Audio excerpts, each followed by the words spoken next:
Assalamualaikum warahmatullahi wabarakatuh. Selamat pagi, salam sejahtera untuk rekan-rekan, teman-teman sekalian.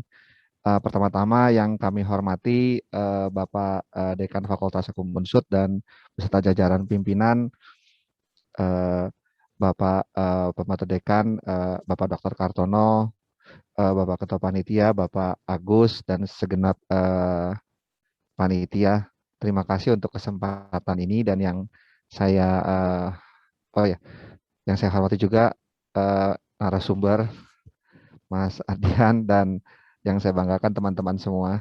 Terima kasih untuk waktu yang dan kesempatan yang diberikan dan dengan TOR ini yang diberikan dan juga panduan saya coba menyusun hal-hal yang dapat menjadi gambaran dan mungkin persiapan untuk teman-teman yang belum lulus kuliah ya. Ya, selanjutnya. Jadi next ya, agendanya ada 6. Pertama saya akan menjabarkan sedikit tentang company profile di Lipo Karawaci Tbk. Terus selanjutnya mekanisme rekrutmen di kami dan kebutuhan dan ekspektasi terkait dengan sarjana hukum itu seperti apa dan juga jenjang karir di dalam PT dan juga kesempatan untuk melanjutkan S2 di perusahaan kami.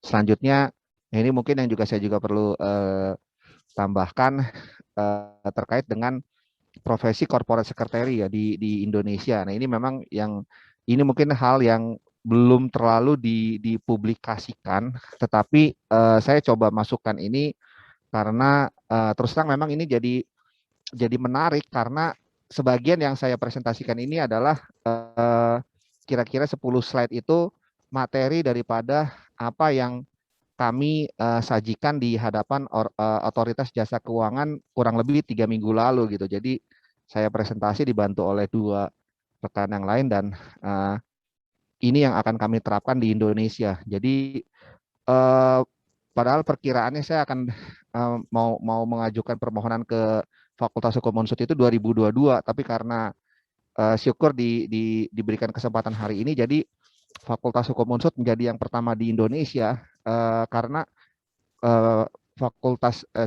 Universitas Bina Nusantara dan beberapa fakultas lain di Jakarta itu akan dipresentasikan hal yang seperti ini nanti kira-kira bulan November dan Desember. Itu jadi rangkaian daripada pengenalan profesi ini ke seluruh mahasiswa. Jadi Unsud boleh menjadi yang pertama karena wakil ketua umumnya yang langsung menjabarkan ini gitu. Jadi ya karena ini presentasi saya ke OJK jadi fresh from the oven lah. Tapi nanti mungkin juga ke kampus lain memang tetap saya juga. Tapi bersyukur Unsud yang pertama. Dan selanjutnya saya akan sajikan juga tentang standarisasi daripada profesi corporate secretary di Indonesia dan silabus. Jadi hal-hal yang seperti ini nanti akan disajikan kepada mahasiswa. Diharapkan mahasiswa-mahasiswa semester 7 dan 8 yang akan tertarik untuk mengikuti supaya siap gitu untuk dunia kerja. Ya, selanjutnya. Ya, pertama-tama untuk profil PT Lipo Karawaci Tbk ya. Jadi sebenarnya kalau misalnya teman-teman mau untuk lihat ke www.lipokarawaci.co.id, di situ sudah ada sih sebenarnya. Jadi cuman kalau saya singkat ini dalam satu slide, jadi dia itu adalah perusahaan properti dan punya anak perusahaan TBK di Lipo Cikarang, di Makassar, terus salah satunya juga Siloam Hospital dan alamatnya ini di Banten di kota Tangerang di Lipo Karawaci Sentral di Menara Matahari. Lipo Karawaci Tbk merupakan merger daripada 8 perusahaan properti di tahun 2004. Ya, mulai dari anak-anak usahanya bisnis unit yang mulai dari integrated development itu mungkin kalau yang pernah ke Jakarta tahu ada nama Kemang Village, terus Kemang Village di Jakarta Selatan, and then Saint Moritz di Jakarta Barat itu namanya integrated development. Maksudnya integrated development itu adalah dalam satu area itu ada apartemen, ada mall, ada rumah sakit dan jadi terintegrasi semuanya. Nah, Lipo Karawaci juga memiliki mall, healthcare, rumah sakit, hotel, area duta, dan juga laser, maksudnya eh, eh, kelengkapan daripada hotel itu sendiri. Dan eh, saat ini Lipo Karawaci merupakan satu daripada ya satu yang terbesar daripada perusahaan properti raksasa di Indonesia. Nah, ini bisa lihat di website di mana selain Sinarmas, ya kita juga salah satu yang terbesar selain Sinarmas, terus Agung Podomoro, Agung Sedayu, dan Alam Sutra. Jadi ya kita inilah salah satu yang terbesar. Next, ya untuk rekrutmen di PT Lipo Karawaci Tbk itu kita menggunakan dua metode ya. Jadi memang selalu via internal atau eksternal. Ya kalau internal tentu saja ini berlaku internal di mana berlaku sistem promosi dan referensi. Nah ini memang khusus untuk referensi ini memang seringkali tidak dipublikasikan karena misalnya kita sudah kenal ada seseorang yang capable untuk posisi itu, maka ada yang mereferensikan dan itu yang mereferensikan itu yang nanti akan diterima oleh HRD. Nah itu yang internal. Sementara yang eksternal itu biasanya via Jobstreet atau Indeed.com dan campus recruitment. Nah ini yang sifatnya eksternal. Jadi ada selalu ada dua. Kita pakai dua gitu. Next. Nah ini mungkin sifatnya tambahan di mana saya coba masukkan ini di dalam presentasi di mana ini adalah materi kursus saya di CHRP di Atma Jaya bahwa seringkali kita harus tahu macam-macam proses interview ya. Ada yang phone interview, ada yang ya karena saat ini COVID otomatis video interview atau sebelum COVID itu one on one. Nah, di presentasi selanjutnya itu kita dapat tahu bahwa ada 10 kunci next 10 kunci bagaimana kita mempersiapkan untuk interview.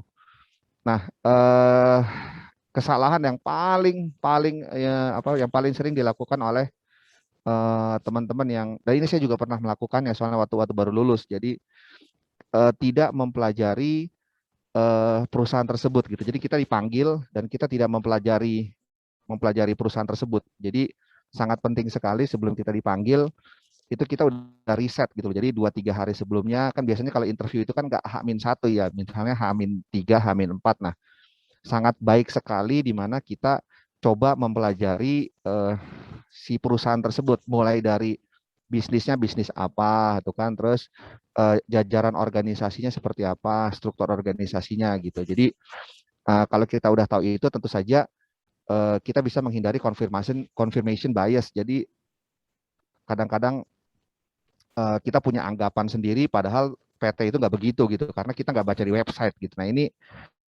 hal-hal yang sering kali dialami oleh fresh graduate termasuk saya waktu itu tahun 2003-2004 gitu. Jadi uh, kalau dilihat di nomor 8 9 gitu kan, kita nggak tahu nih kita sebenarnya pengen pengen ngapain sih gitu. Kita cuma tahu lamar doang tapi kita tidak uh, ingin get in touch gitu, ingin dwelling tuh maksudnya nyelam lebih dalam gitu.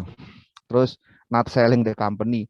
Ya tentu saja kalau you pengen masuk otomatis kan kita tahu nih perusahaan itu sebenarnya bergerak di bidang apa. And then kita mengetahui kita nih capable dalam bidang apa. Nah, jadi kita berusaha untuk menjual apa yang kita bisa berikan kepada perusahaan gitu. Jadi kemampuan kita yang bisa menambah nilai perusahaan seperti apa gitu. Nah, jadi terus bagaimana dong solusinya? Ya udah, solusinya adalah pertama-tama ya berusaha tenang, selalu sistematis ngejelasin karena kalau kita ditanya kita selalu berusaha menjelaskannya ini apa tenang dan juga terstruktur gitu.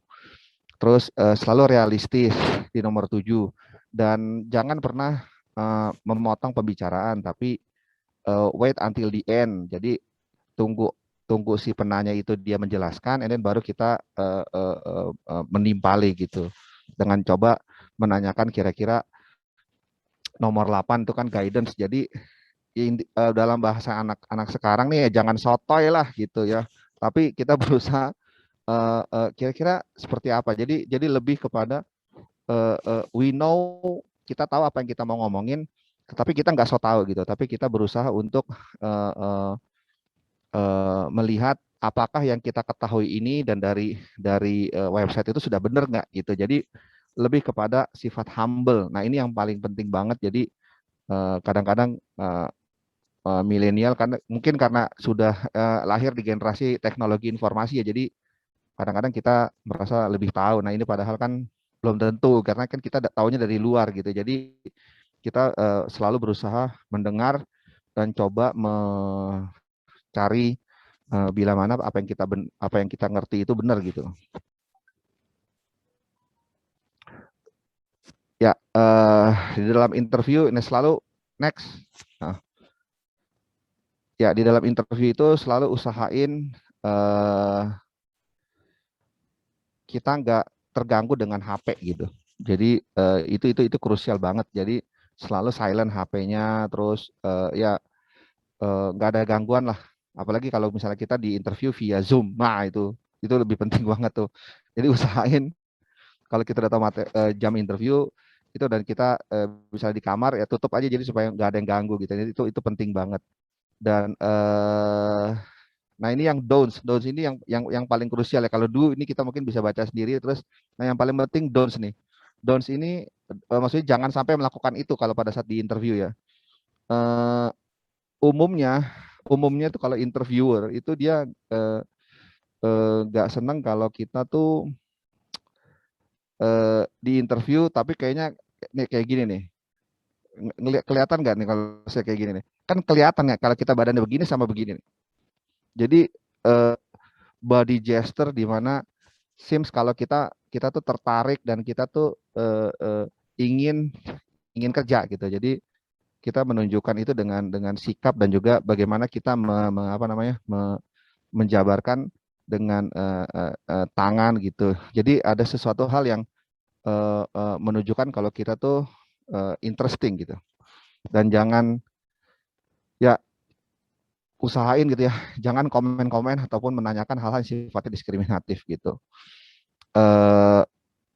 Nggak boleh terlalu terlalu personal, take into personal itu juga nggak boleh. Jadi selalu apa? Nah, selalu terbuka untuk maksud gini, kalau kalau misalnya kita mau bertanya, jadi pertanyaannya itu selalu terbuka gitu. Jangan misalnya ask close-ended question itu misalnya seperti ini, contohnya ya. Eh, boleh nggak sih pakai baju taruhnya di luar? Nah itu kan cuma iya atau tidak gitu kan. Jadi bukan sesuatu yang sifatnya misalnya nih pertanyaan-pertanyaan yang disenengin sama interviewer tuh contohnya adalah misalnya gini, kita tuh bagaimana ya Pak misalnya jenjang karir di sini. Nah, itu kan akhirnya memacu kepada diskusi lebih dalam gitu loh. Nah, hal-hal yang seperti ini yang disenengin gitu. Oke, terus next. Ya, rekrutmen channeling itu ada dua. Bisa langsung ke email itu, kirim via email, jadi CV. Jadi kalau misalnya ada referensi data dan sebagainya, dan memang di kami itu kan ya karena organisasinya besar kurang lebih 15.000 orang untuk melalui tiga emiten dan kurang lebih 4 bisnis unit itu eh, semua rekrutmen itu dikontrol di satu email dan ini dilihat oleh tim rekrutmen. Bisa via email atau juga kalau selalu lowongan itu ada, itu bisa dilihat di web. Jadi kalau dia ada lowongan itu akan terlihat di sini gitu. Jadi bisa dua. Dan biasanya sih memang kalau ada lowongan itu ya flyer-flyer gitu. Saya juga sering sharing di grup-grup KAFH sih kalau ada flyer-flyer gitu. Jadi bisnis unit butuh eh, tim legal gitu atau butuh corporate secretary staff gitu ya. Itu yang sering sih. Ya, next.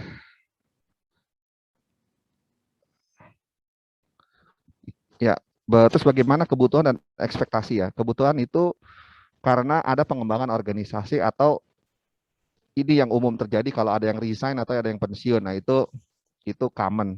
Terus ekspektasinya gimana sih? Nah, ini penting banget nih. Memang agile tuh maksudnya gimana ya? Penuh daya juang dan senang senang nggak pulang tenggo gitu kalau bahasa sederhananya sih. Jadi eh, di dalam contoh ya kalau kayak di kami ini kan di grup besar gitu di mana kami punya 300 subsidiary gitu ya. Jadi lebih dari 300 sampai 3,5 sih. Di mana kalau kami meskipun kami di holding di dalam PT Lipo Karawaci ya. Karena kami punya bisnis unit ada lebih dari 4 terus and then 3 emiten di bawah, itu seringkali kerjaan-kerjaan dari di bawah-bawah ini juga dikerjain di atas gitu. Nah, ini yang kadang-kadang kalau kita bahasanya itu kalau kerja hitung-hitungan, nah ini agak susah nih untuk di perusahaan swasta karena kalau misalnya kayak di grup-grup eh, konglomerasi kalau saya sebutnya. Jadi grup-grup konglomerasi ini menghendaki orang-orang yang punya mentalitas itu ketika kamu ada di atas, maka semua kerjaan yang semua anak-anak usaha di bawah ini adalah tanggung jawab kamu gitu. Jadi pola berpikir di mana pola berpikir besar dan komprehensif itu yang diharapkan sih. Jadi agak berbeda dengan kalau kita apply di satu perusahaan dan perusahaan itu cuma usahanya itu doang gitu ya.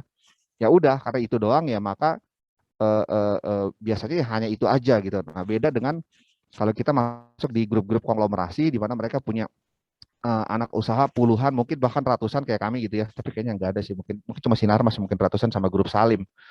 Nah, itu yang harus diketahui bahwa urusan anak perusahaan juga jadi urusan holding. Nah, ini yang ekspektasinya adalah orang-orang yang agile, yang penuh daya juang, terus punya visi, maksudnya setelah 2 tahun jadi staff atau 3 tahun jadi staff, ingin menempuh pendidikan S2 supaya bisa jadi supervisor, terus selanjutnya manajer. Nah, jadi orang-orang yang punya visi ke depan gitu. Jadi dan sifatnya persisten. Persisten itu artinya mau pulang malam juga nggak apa-apa, yang penting dikerjain harus selesai gitu. Dan punya semangat itu tim. Jadi nggak egois gitu. Tapi kita tahu bahwa legal itu ataupun ya dalam hal ini profesi saya itu kita tergantung dengan divisi-divisi lain gitu. Kita nggak bisa mengerjakan berdasarkan apa yang kita apa yang kita mau gitu. Karena apa? Karena yang kita kerjakan itu benar-benar pure dari divisi-divisi lain. Jadi itu semangat itu yang harus dimiliki oleh khususnya generasi milenial ya. Ya, next. Jenjang karir dan kesempatan melanjutkan S2. Nah, ini jenjang karir itu ya ini kami harusnya sama ya dengan banyak perusahaan lain. Jadi mulai dari staff, supervisor, manager, terus di sini biasanya ada juga senior manager, terus GM, and then director gitu. Saya saat ini di tengah-tengah situ, tengah-tengah manager dan GM. Nah, bagaimana kesempatan untuk melanjutkan S2? Ada, dan eh, itu terbuka lebar. Hanya saja memang yang sering dipublikasikan itu adalah dan itu kesempatan itu diatur di dalam peraturan perusahaan bahwa itu ada. Dan yang sering dipublikasikan kita lebih sering kepada kalau mau lanjutin S2 ada diskonnya gitu di kampus-kampus yang kampusnya kita sendiri gitu karena kita punya UPH gitu. Nah, saya turut menyertakan di sini terkait dengan eh, bagaimana kita aktivitas kerjaan. Nah, ini penting banget juga kenapa saya ikut sertakan di dalam jenjang karir ya, karena pada satu sisi dan ini diambil daripada riset riset yang dilakukan oleh suatu lembaga di mana dia ini mengambil riset apa sih yang diharapkan dari seorang milenial gitu.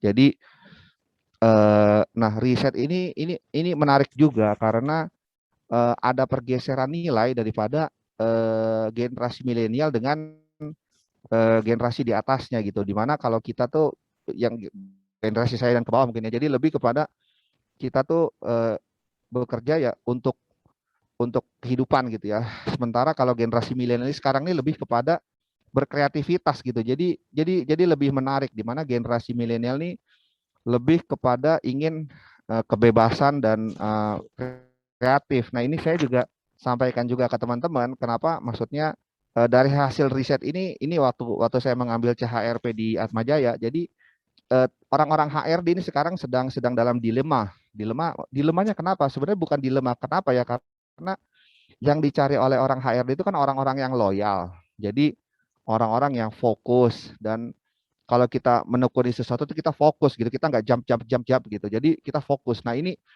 sangat penting sekali diketahui oleh teman-teman adik-adik saya di Unsud, bahwa eh, eh, eh, kebawahnya si HRD itu, tetapi ternyata hasil riset daripada IDN Research Institute ini akhirnya sekarang dipelajari dan dipegang oleh HRD ini, karena waktu itu saya ikut di Atmajaya, kebetulan memang ada HRD dari Bukalapak sih, Booking.com, ya macam-macam, ada yang dari BNI. Jadi akhirnya ini sekarang mereka lagi mencari formula bagaimana untuk apa ya namanya ya, quote unquote itu mengatasi kegalauan daripada eh, generasi milenial gitu, yang karena mungkin mereka terlalu ini ya apa terlalu informatif banget lah, sehingga ingin ini ingin itu, jadi inginnya tuh banyak gitu, bukan kepada uh, fokus yuk ngapain sih, oke saya fokus nih. Jadi ini memang tantangan kita, dan maksudnya ya harapan saya juga ke adik-adik di Unsud, kalau kita udah tahu nih lingkungan kita, maksudnya generasinya kita tuh sekarang seperti itu ya, jadi better kita jangan begini gitu, tapi kita udah prepare sejak semester 6 7, dan kalau yang udah lulus sih ya mau gimana lagi, tapi udah lulus gitu. Tapi yang belum lulus, you better prepare gitu. Jadi sejak semester 6 dan 7 itu udah mulai fokus nih, saya mau ngapain, and then persiapan ke arah sana gitu. Jadi bukan tipikal yang akhirnya loncat. Nah, ini gain nothing lah kalau untuk yang seperti itu. Jadi ini tantangan kita dan ke depan gitu. Ya, next. Nah, ini yang saya mau jelaskan tentang sekretaris perusahaan. Terus terang juga saya baru ngerti posisi ini juga setelah lewat berapa tahun gitu ya. Maksudnya setelah lulus, karena akhirnya tahu bahwa di dalam PTTBK tuh ada profesi ini gitu. Jadi profesi sekretaris perusahaan ini ke depan akan jadi sangat krusial, karena rata-rata kalau misalnya teman-teman lihat di Google sekarang, boleh lihat juga langsung, buktiin omongan saya, maksudnya jangan terima aja juga ya, tapi di double check juga bahwa tiap tahun itu pertumbuhan daripada emiten di Indonesia, emiten ini perusahaan yang masuk bursa efek ya, perusahaan yang masuk bursa efek itu rata-rata sejak 5 tahun terakhir itu lebih dari 20 gitu. Jadi artinya kalau seperti itu berarti kurang lebih sudah ada 100. Jadi 5 tahun terakhir ini udah ada 100 PT nih, PT emiten, dan ke depan akan semakin seperti itu terus. Nah, kalau akan semakin seperti ini terus, otomatis sekretaris perusahaan akan diperlukan gitu, dan orang-orang yang mengetahui ini ilmu ini sejak dini tentu saja akan dapat keuntungannya gitu. Jadi awalnya kalau kita lihat ini, kita akan berpikir bahwa corporate secretary itu, saya nggak mengecilkan profesi sekretaris ya, tapi maksudnya mungkin aduh apa ini dia cuman ini doang, apa kayak nyiapin makanan atau minuman buat direksi, enggak. Jadi sekretaris perusahaan ini kalau dilihat di dalam dasar hukumnya ini, teman-teman akan terkesima juga ya, bahwa dia itu kalau lihat di persyaratannya, dia memiliki pengetahuan dan pahaman di bidang hukum, keuangan, dan tata kelola gitu. Jadi sampai, aduh waktu saya tinggal 5 menit ya, 3 menit. Saya usahain cepat ya.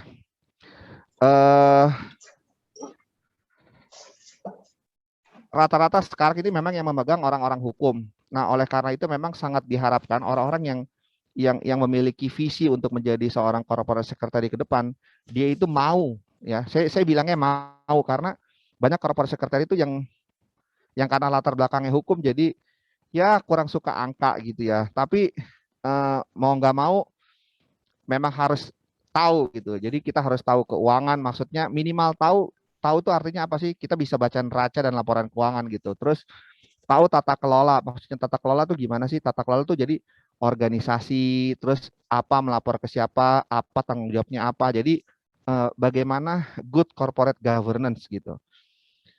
Itu syarat-syaratnya. Dan next saya mau kasih tahu tentang susunan pengurus IKSA. Ini organisasi kami ya saat ini. Jadi teman-teman juga bisa lihat di dalam Google juga. Ketuanya itu adalah Ibu Catherine Grace, dia dari Bank Permata, punya bendahara Ibu Dea, dan sekretaris jenderal dari Ibu Mariati. Saya sendiri ada di bawah nih. Ini kelihatan kan muka saya yang tengah-tengah ya? Ya, ini alumni Unsud satu-satunya. Yeay.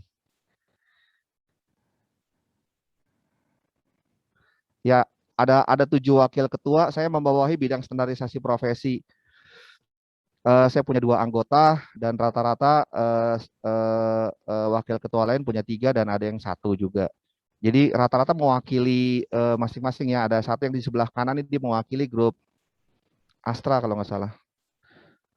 Terus ini mewakili grup Salim yang WKU 1, WKU 3 dari Pertamina, WKU 5 pengkajian ini dari XL Telekomunikasi, WKU 6 dari Unilever. Jadi ya banyak hal yang dipelajari dan networknya semakin luas gitu. Oke, next. Ya ini anggota-anggotanya. Saya punya 2 anggota. Satu itu dari Sinarmas, Ibu Susan. Satunya lagi Ibu Pinkan dari PT Toba Bara. Next. Boleh minta 3 menit kah? Ini biar aku jelasin sedikit tentang standarisasi profesi, Mas Dwiki. Boleh.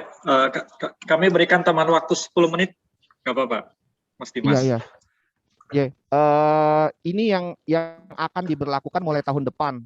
Nah, terus terang memang teman-teman dan adik-adik di Unsud nih, ini sekarang mendahului daripada sekretaris perusahaan di Indonesia nih, ada 300 anggota kami. Saya belum presentasi ini nih, tapi ya kesempatan Unsud setelah OJK Unsud. Nah, ini amazing juga nih, kita jadi yang pertama nih.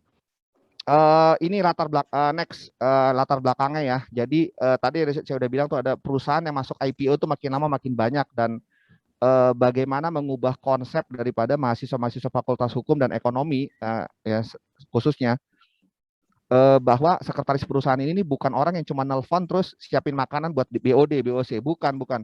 Jadi sekretaris perusahaan itu adalah posisi jangkar yang memegang informasi dan networking ke lembaga-lembaga lain yang next. Ya, ini sekretaris perusahaan itu dia itu yang bertanggung jawab penuh terhadap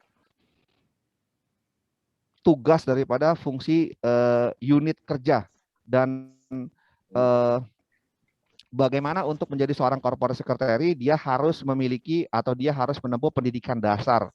Nah, memang pendidikan dasar ini yang saat ini kalau Pradi, teman-teman di sini mungkin ada yang minat ke Pradi ya. Jadi kalau Pradi itu kan punya PKPA. Nah, sekarang corporate secretary itu kita akan melakukan ini di mana kita memiliki pendidikan dasar 1 dan dasar 2. Jadi kalau Pradi punya PKPA, corporate secretary memiliki pendidikan dasar di mana bukan cuma pendidikan hukum, tetapi juga ada pendidikan keuangan dan tata kelola. Ya, next. Ya, seperti yang teman-teman ketahui, mungkin ada yang pernah mempelajari profesi notaris ya. Jadi notaris itu per tahun dia wajib untuk memiliki, dia harus mengikuti kursus-kursus. Nah, sama corporate secretary juga sama. Dia tiap tahun dia harus mengikuti kursus-kursus dan tiap-tiap kursus itu memiliki nilai. Nah, ini cukup teman-teman ketahui. Jadi bahwa ke depan memang corporate secretary itu akan mirip dan kita makin maksudnya gini, makin berusaha lebih jadi organisasi yang agile di mana kita tuh mirip udah kayak kayak luar negeri lah. Malaysia, Singapura sudah melakukan ini, India sudah, Inggris sudah. Jadi profesi ini ke depan akan menjadi profesi yang penting dan gak ada salahnya, dan maksudnya saya juga mengajak adik-adik yang mungkin baru tahu profesi ini untuk mempersiapkan diri ke sini ya. Next. Ini terkait hak dan kewajiban dan masa jabatan. Oke. Nah, untuk tugas dan tanggung jawab secara garis besar ini dia selalu mengikuti perkembangan pasar modal. Jadi artinya apa? Artinya siapapun yang jadi corporate secretary ini dia harus sering baca. Jadi adik-adik, teman-teman yang mungkin sekarang masih jarang baca ya, mungkin harus lebih ini ya, lebih sering baca ya, karena ke depan kita sekretaris perusahaan ini memang dituntut untuk banyak dan mengikuti perkembangan. Ya, selanjutnya ada asas, prinsip, dan kode etik. Ini 7 dan maksudnya ini bisa dibaca aja. Terus selanjutnya, ini yang paling penting, maksudnya tadi yang saya bilang, bagaimana profesi sekretaris perusahaan ini memainkan peranan penting, di mana dia yang memegang informasi dan berhubungan dengan pemegang saham, dia yang berhubungan dengan profesi penunjang pasar modal. Profesi penunjang pasar modal itu ada konsultan hukum, ada auditor gitu ya, ada konsultan pajak. Jadi banyak nih. Jadi teman-teman bisa membayangkan bahwa dia juga berhubungan dengan OJK dan Bursa Efek gitu. Dan dia juga hubungannya dengan media. Jadi dia harus hati-hati juga karena apa yang diomongkan, apa yang di-sharingkan, tentu saja hal tersebut akan menjadi cerminan ataupun gambaran dari apa yang dianggap media tentang perusahaan tersebut. Jadi bagaimana seorang sekretaris perusahaan ini dia lebih dan dia harus punya awareness tinggi ya. Oke, selanjutnya ini yang akan kami lakukan di tahun 2022. Selanjutnya itu tentang silabus. Nah, teman-teman bisa perhatiin ya bahwa bagaimana untuk dan apa yang dituntut dari seorang sekretaris perusahaan itu, dia harus tahu nih pasar modal, hukum PT. Nah, hukum PT ini mungkin kan sudah ada ya, kalau ya ini karena saya waktu itu ambilnya kekhususan memang hukum bisnis, jadi saya ambil juga hukum perusahaan. Jadi, nah ini ada, dan terus GCG itu Good Corporate Governance. Kita harus, dan selanjutnya mempelajari regulasi dan sekretaris perusahaan dan kode etik dan kualifikasi tugas tanggung jawab itu dipelajari di dasar 1. Dan ini yang menarik di dasar 1 adalah ada finance for non finance dan juga tax for non tax. Nah, ini yang mau nggak mau, dan seorang corporate secretary kalau dia dari latar belakang hukum, dia harus tahu. Jadi dia sudah mulai dididik dan dipersiapkan gitu, mulai dari dasar 1.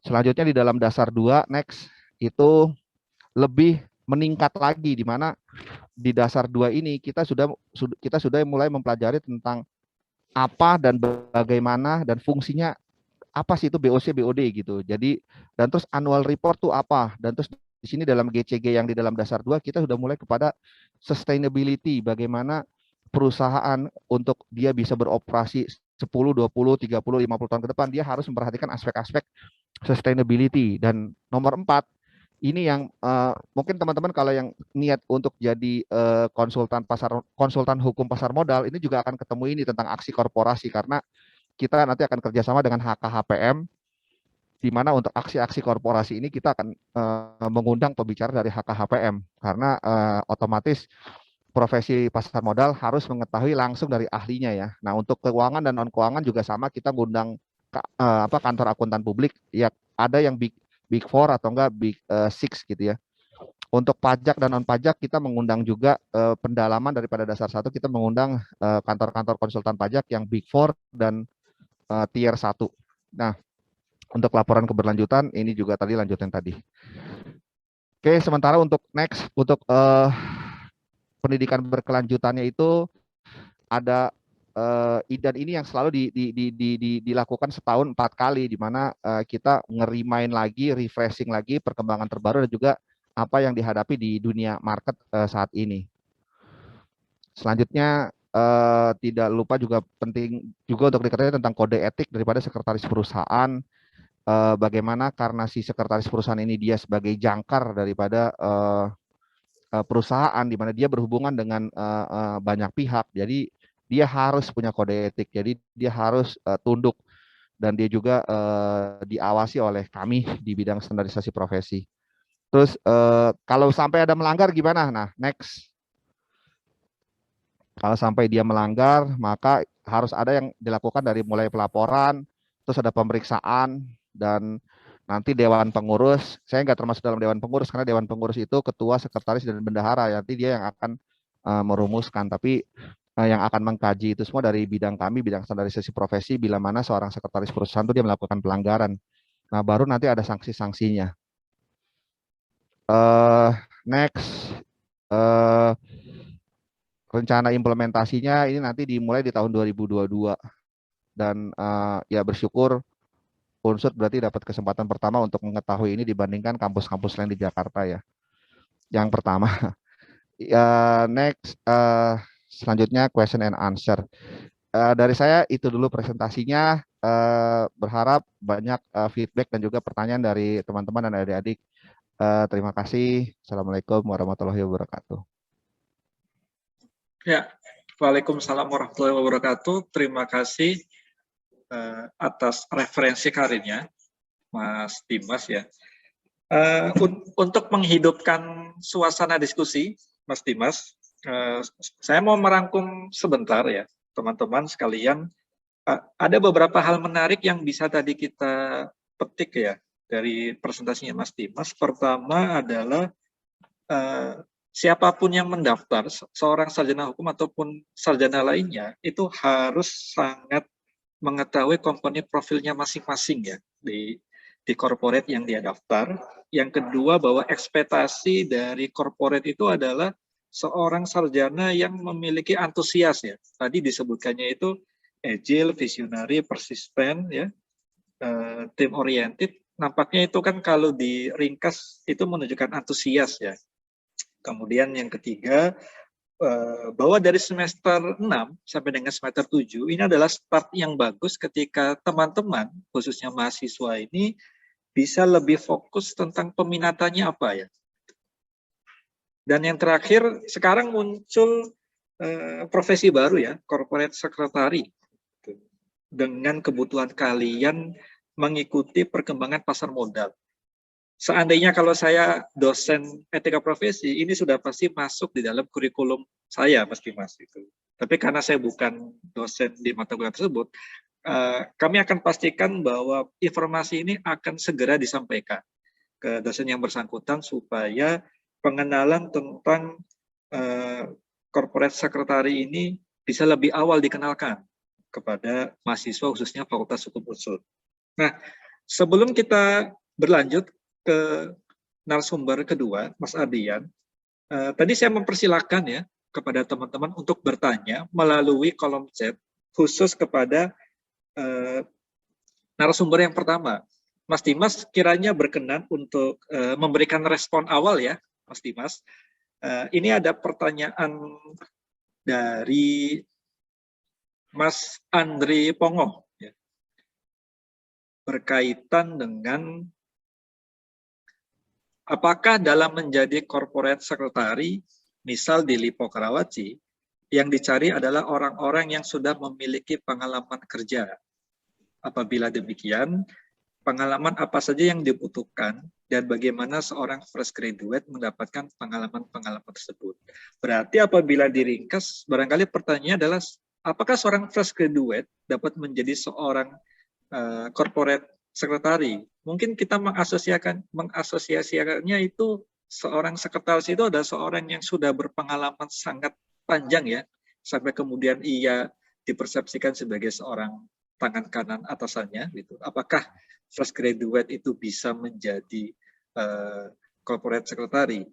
Barangkali begitu, Mas Dimas, siapa tahu bisa memberikan respon awal untuk menghidupkan diskusi kita di pertemuan kali ini. Ya baik, terkait pertanyaannya Mas Andri, jadi kan tadi saya udah dijabarkan terkait dengan level-level ya. Jadi memang di dalam corporate secretary itu ada level tertentu bahwa memang untuk staff ini memang dimulainya dari fresh graduate sampai pengalaman sudah 2 tahun. Jadi apakah fresh graduate juga bisa menjadi staff corporate secretary? Bisa. Dan terus persyaratannya apa? Nah, ini dia persyaratannya. Karena memang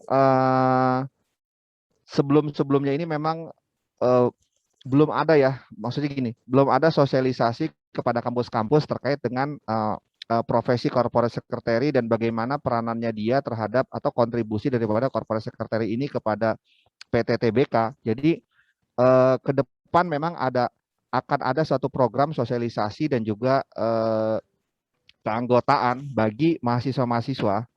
Tapi ini nanti memang akan dilakukan dimulai dari Jakarta dulu nih. Jadi nanti dari timnya, bukan saya karena saya standarisasi profesi, tapi yang keanggotaan. Jadi dia memang akan long march, saya sebutnya sih long march ya, karena mulai dari Jakarta dulu and then nanti ke kota-kota lain gitu. Nah, ini saya ingin banget menjadikan Unsut sebagai satu barometer untuk ya Cilacap semua pada ke Unsut gitu. Jadi nah ini ya kita doakan, tapi saya akan masukkan supaya Unsut kita sebagai salah satu kota yang kalau kita